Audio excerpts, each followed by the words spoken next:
Japan's longest-serving Prime Minister Shinzo Abe has announced he is stepping down because of persistent health problems. He apologised that he was resigning with a year left of his term and before fulfilling several key political pledges. The 65-year-old said he would remain in office until a successor was chosen. Well, this was the moment Mr. Abe confirmed that he would be resigning. Even though I have 1 year to go in my tenure, and with other challenges that have not been addressed yet, and amid the coronavirus outbreak, I decided to step down as the Prime Minister. I would like to send my apologies to the people of Japan. Shinzo Abe there stepping down, that announcement just a few hours ago. Mariko Oi joins us live from Singapore now. And Mariko, you were at that press conference, so you heard it all. What else did he go on to say? Well, Babita, it was actually really interesting to listen to his entire press conference. He didn't use a prompter like he usually does. And he also answered almost all the questions that were asked. He's been criticized in the past for pre-selecting, or his PR team pre-selecting some questions and preparing his answers. But he actually answered some of very highly critical questions as well, including how his government has been handling the coronavirus pandemic, to which he said that he's been doing his best, and compared to some other countries, Japan's death rate has managed to stay relatively low. But also other questions, including the fact that he actually pre-selects some of the questions in the press conference, was asked. And, it was very interesting that he tried to come across very genuine and sincere as he announced his resignation, which did come as quite a surprise, even though he made those 2 hospital visits within just over a week, and that really prompted some concerns and speculations about his health. Of course, the last time when he first served as a prime minister back in 2006 and 2007, he also had to abruptly resign because of the same illness. So there were always concerns and rumors about it, but still a lot of people thought that he would try and finish his term, which ends in September next year. But it's really ironic to see that he was probably hoping to have the Tokyo Olympics and have a great summer, but instead he had that pandemic to handle, and his popularity has started to really fall because of the way his government handled it. And I think that was really clear with how he has been seen in the last couple of weeks, and that also fed into some speculations about this possible resignation, which got confirmed this evening. OK, Mariko, thank you very much. Mariko Oi there in Singapore, who watched and listened to, I should say, that press conference earlier. Well, I'm joined now by Tomohiko Taniguchi, a special advisor to Mr. Abe's cabinet. Welcome to you. Thank you very much for being with us here on BBC World News. Are you surprised by the announcement today?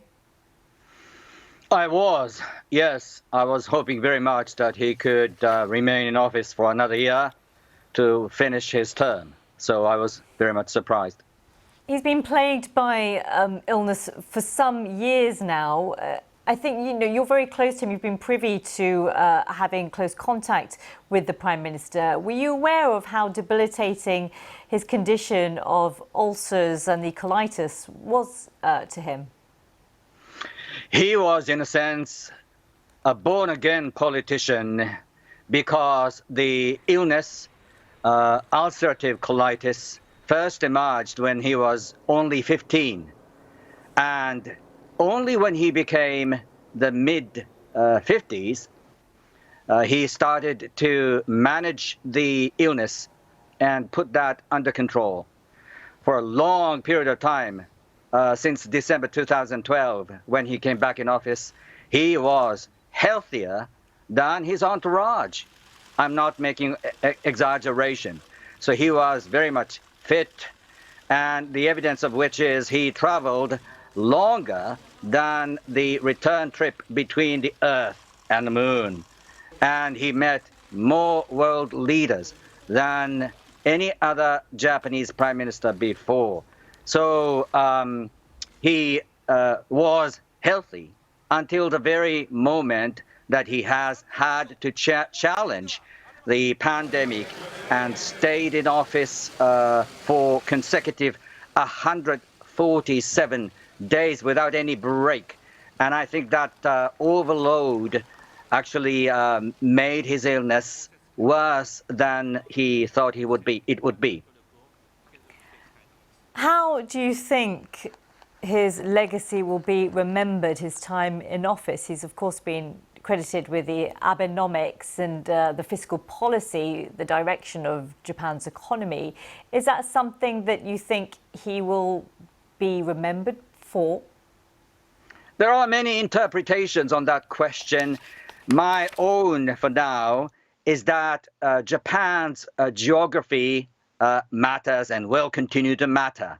And in order for Japan to survive this challenging neighborhood, you need to establish your true self, your identity. Under Shinzo Abe, Japan has revisited its identity as a maritime democratic nation. And by waving that flag, he also has managed to bring Japan ever closer, for instance, to the UK or to India or to Australia, in addition to Japan's long-standing alliance partner of the United States. I think that's laid a solid foundation for Japan's future as well. Is there an obvious successor to take his place? I don't know. The ruling party, the Liberal Democratic Party of Japan, is a place where competition is the name of the game. And the leadership contest, I think, is going to take place sometime in mid-September. And it'll take a week or 10 days for the party members across the country to vote for a candidate. And then that candidate is going to be chosen or endorsed by the members of the parliament. And so this dual two-story process is going to be a very much contested one. Well, it's one that we will watch very closely indeed. For now, though, thank you so much for being with us. We appreciate your time. Tomohiko Taniguchi there, a special advisor to Shinzo Abe's cabinet.